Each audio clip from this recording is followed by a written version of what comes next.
மில்லட்டில் இட்லி, தோசை, அதுக்கப்புறம் குழி பணியாரம். ஒரே மாவு தான். இந்த 3மே நம்ம பண்ணலாம். ஸோ ஃபஸ்ட்டு இதுக்கு வந்து நான் உளுத்தம் பருப்பு எடுத்திருக்கேன். ஒரு அழாக்கில் வந்து 200 கிராம் வரும். ஸோ நான் உளுத்தம் பருப்பு 200 கிராம் சேர்த்துருக்கேன்.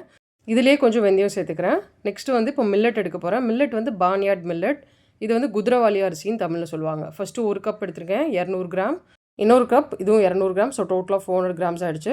எனக்கு அரிசி காலி ஆகிடுச்சு. இல்லாட்டா இதே அரிசி இருந்தால் கூட நீங்கள் ஊற வச்சுக்கலாம். இல்லாட்டா வேறு மில்லட்னா கூட ஊற வச்சுக்கலாம். நான் நெக்ஸ்ட்டு வந்து ஃபாக்ஸ்டைல் மில்லட் திணை அரிசின்னு சொல்லுவாங்க. அது 1 கப் சேர்த்துருக்கேன். ஸோ மொத்தமாக 600 கிராம்ஸ். மிச்சம் இருக்க கப்பில் பார்த்தோன்னா 1/2 கப் இட்லி அரிசி, 1/2 கப் பச்சரிசி. ஸோ மொத்தமாக பார்த்தீங்கன்னா 800 கிராம்ஸ் ஆகிடுச்சு. ஸோ அரிசி டோட்டலாக 800 கிராம்ஸே எடுத்திருக்கோம். இதை வந்து நல்லா வாஷ் பண்ணிக்கலாம். நிறைய அழுக்கு இருக்கும் மில்லட்டை பொறுத்த வரைக்கும். ஸோ ஒரு 4-5 வாட்டி வாஷ் பண்ணி நம்ம தண்ணியை கீழே ஊற்றலாம். அப்படி இல்லாட்டி செடிக்கு உங்ககிட்ட செடி இருந்துச்சுன்னா செடியில் ஊற்றலாம். ஸோ இது ரெண்டுத்தையும் நான் வாஷ் பண்ணிவிட்டு இப்போ மூடி வச்சுட்டேன். நீங்கள் சப்போஸ் நைட்டு கூட ஊற வச்சுட்டு ஃப்ரிட்ஜில் வச்சுட்டு காலையில் கூட அரைக்கலாம். நான் ஒரு 2.5 ஹவர்ஸ் ஊற வச்சுருப்பேன். ஸோ நல்லா ஊறிடுச்சு. ஒரு வாட்டி ஊறின தண்ணியெல்லாம் ஊற்றிட்டு இன்னொரு வாட்டி வாஷ் பண்ணிட்டேன். ஸோ இப்போ ஃபஸ்ட்டு உளுத்தம் பருப்பையும் வெந்தயத்தையும் நான் மிக்ஸி ஜாரில் சேர்த்துட்டு ஒரு 200 ml தண்ணி ஊற்றி அரைச்சிக்கலாம். இது வந்து நல்லா திக்காக இருக்கும். தண்ணி எக்ஸ்ட்ரா ஊற்றினா உங்களுக்கு தண்ணியாக வரும். நான் கொஞ்சம் திக்காக அரைச்சிருக்கேன். நெக்ஸ்ட்டு அரிசி வந்து நான் 2 பேட்சாக செப்பரேட் பண்ணிப்பேன். ஸோ ஃபஸ்ட் பேட்சில் வந்து ஒரு 170 ml தண்ணி ஊற்றி நல்லா கொரன்னு அரைச்சிக்க போகிறேன். ஸோ இது வந்து நம்ம 2 பேட்சாக செப்பரேட் பண்ண போது அரிசியில் தண்ணி அதிகமானா கூட நம்ம உளுத்தோடு மிக்ஸ் பண்ண போது கரெக்டாக இருக்கும். இந்த அரிசி பார்த்தீங்கன்னா ரொம்ப க்ரீமியாக அரைக்கக்கூடாது. கொஞ்சம் கொரப்பாக அரைச்சிக்கணும். மில்லட் சேர்த்துருக்கோம். ஸோ டக்குன்னு க்ரீமியாக ஒரு மாதிரி க்ரீம் மாதிரி அரைஞ்சிடும். ஸோ அதனால் கொஞ்சம் கொரப்பாக அரையணும்னா கொஞ்சம் நேரம் நம்ம மிக்சியில் அரைச்சா போதும். ஸோ இப்போ 2 மாவையும் நான் அரைச்சிட்டு இந்த உளுந்தோடு சேர்த்துட்டு மிக்ஸ் பண்ணிவிட்டேன். நல்லா மிக்ஸ் பண்ணணும். இப்போ ரைஸு உளுந்து எல்லாம் மிக்ஸ் பண்ணியாச்சு. இப்போ நெக்ஸ்ட் டே மார்னிங் எனக்கு மாவு தேவை. அதுக்கு தேவையான மாவு மட்டும் ஒரு பாத்திரத்தில் எடுத்துகிட்டு அதில் கொஞ்சோண்டு கல் உப்பு சேர்த்துட்டு தேவையான அளவு தண்ணி. ரொம்ப நீங்கள் வந்து தண்ணி ஊற்ற வேண்டாம்.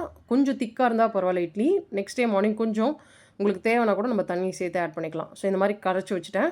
நெக்ஸ்ட் டே மார்னிங் பார்த்தீங்கன்னா இது நல்லா புளிச்சிருச்சு. ஸோ இட்லிக்கு வந்து மாவு கொஞ்சம் புளிச்சிருக்கணும். லைட்டாக புளிச்சிருந்தா தோசை கூட சாப்பிட்றலாம். ஆனால் இட்லி நல்லா இருக்காது.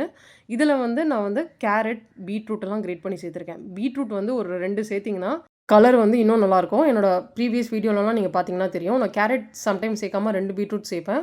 அப்போ கலர் இன்னும் நல்லாயிருக்கும். ஸோ தண்ணி நல்லா சூடாயிட்டோன்னே நம்ம இட்லி ஊற்றிட்டு உள்ளே வச்சுட்டு ஒரு 7 to 8 மினிட்ஸ் கொஞ்சம் ஃப்ளேம் ஹையாக வச்சு செஞ்சோன்னா இட்லி ரெடி ஆகிடும்.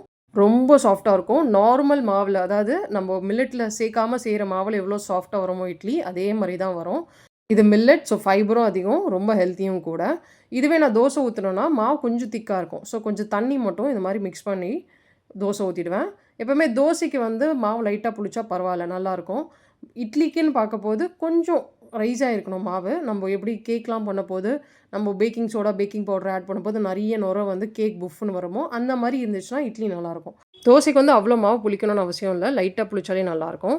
இப்போ ஃப்ரிட்ஜுக்குள்ளே இருக்க மாவு நான் எப்படி யூஸ் பண்ணுவேன்னு பார்க்கலாம். இப்போ நாளைக்கு காலையில் எனக்கு மாவு தேவைன்னா இந்த மாதிரி நைட்டு வேறு பாத்திரத்தில் எடுத்து போட்டுட்டு கொஞ்சம் கல் உப்பு போட்டு தண்ணி ஊற்றி கரைச்சி வச்சுருவேன். ஸோ நெக்ஸ்ட் டே மார்னிங் இந்த மாதிரி புளிச்சிடும்.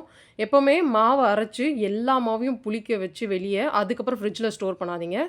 அப்போது வெளியவே உங்களுக்கு நல்லா புளிச்சிடும். ஃப்ரிட்ஜுக்குள்ளே வைக்கும்போது இன்னும் புளிச்சிடும். ஃப்ரிட்ஜில் ஃபெர்மெண்டேஷன் நடக்குமானா கண்டிப்பாக நடக்கும். ஸ்லோவாக நடக்கும். நம்ம டெம்பரேச்சர் அதிகமாக வச்சுருந்தோன்னா ஃபெர்மெண்டேஷன் ரொம்ப ஸ்லோவாக நடக்கும். ஸோ மாவை வெளியவே புளிக்க வைக்காமல் உள்ளே வைக்கும்போது உள்ளே ஸ்லோ ஃபெர்மெண்டேஷன் தான் நடக்கும். இப்போ ஃப்ரிட்ஜில் வந்து மாவு வந்து லைட்டாக தான் புளிச்சிருக்கும். ஸோ அதை வந்து நம்ம இட்லியும் ஊற்ற முடியாது, தோசையும் ஊற்ற முடியாது. ஸோ எடுத்து கொஞ்சம் மாவு ஒரு வேறு பாத்திரத்தில் மாற்றிட்டு உப்பு போட்டு கரைச்சி வச்சோன்னா நெக்ஸ்ட் டே நல்லா புளிச்சிடும். ஸோ அப்படி யூஸ் பண்ண போது நம்ம வயிற்றுக்கும் வந்து கெடுதலே கிடையாது. ஏன்னா நம்ம மாவை புளிக்க வச்சு ஃப்ரிட்ஜில் வச்சு கண்டினியூஸாக யூஸ் பண்ணல. நம்ம ஃப்ரிட்ஜில் இருக்க மாவை வெளியே எடுத்து வச்சு புளிக்க வச்சு யூஸ் பண்ணுறோம். ஸோ இது வயிற்றுக்கு கெடுதலே இல்லை.